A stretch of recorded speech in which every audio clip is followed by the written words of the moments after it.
Hi, I'm Charlene Laney, Certified Financial Planner and co-founder of Newmaker Financial.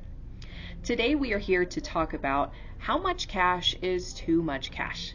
Now, if you're someone who has quite a bit of cash saved up, and you may be someone who potentially got spooked by recent market volatility, received a sudden windfall, or have had your savings accumulate slowly over time, but that may leave you wondering, how much is too much? I will walk you through today in this video the things that we consider for calculating exactly how much you should keep in cash.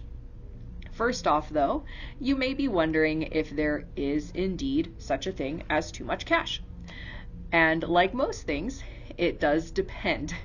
If on one hand, all of your liquid assets are in cash, meaning your investment portfolio is 100% cash, this is a problem for two big reasons.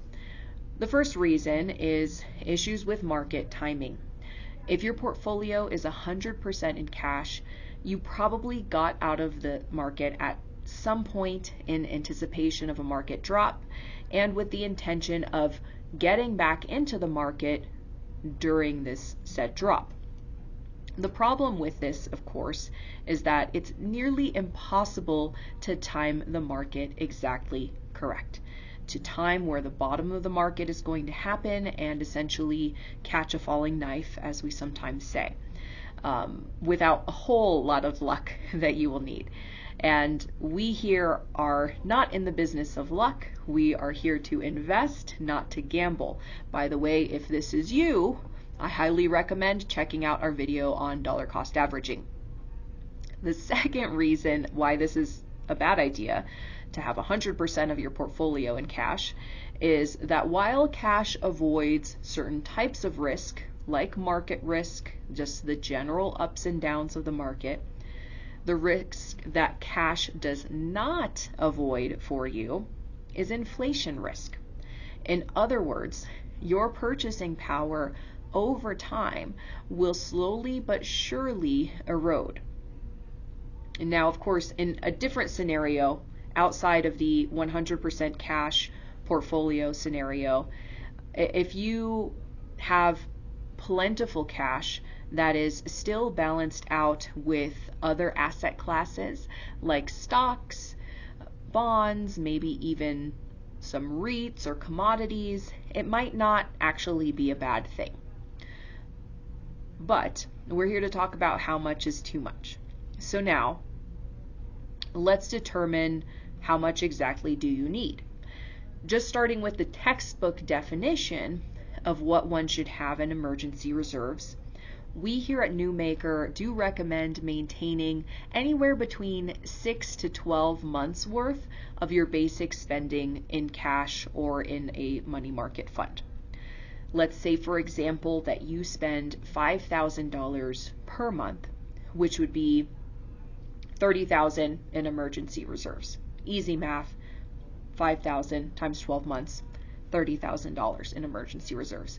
Now, that $30,000 purpose is that it stays available for emergencies only.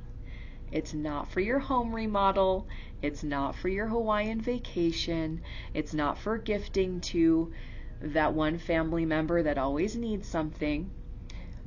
But beyond the $30,000 emergency reserves that you will need in this scenario, let's talk about those other things that you might need. So if you do have a Hawaiian vacation planned, for example, if you do want various things done to your home, if you do want to gift money to someone that you love, let's actually add that sum on top of your emergency reserves level. For easy numbers, let's just say that's an additional $20,000. You're going on a Hawaiian vacation. You are wanting to take all of your family members that you love with you.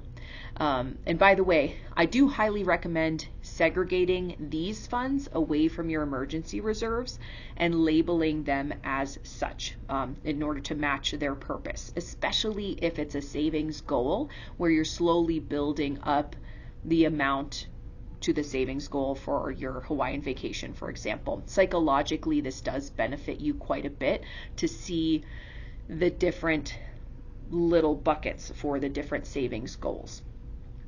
Now, once you've added in all of the additional near-term savings goals, that's how much you should have in cash. So in this example, we have $30,000 needed for emergency reserves. That money is left there, not touched. It's meant to be liquid. It's meant to be available. It's meant to not have to deal with market risk and those ups and downs.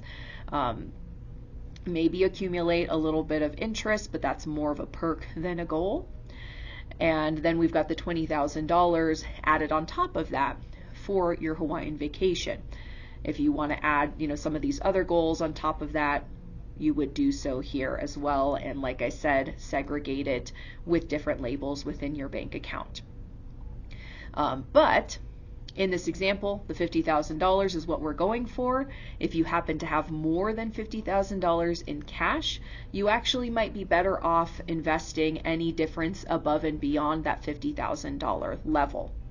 Now, this is, of course, going to depend on a lot of things, what your goals are for the near, intermediate, and long term. So certainly consult with a financial professional such as ourselves. But otherwise, I hope that this has been helpful to know how much cash is too much cash. Certainly a great problem to have, right?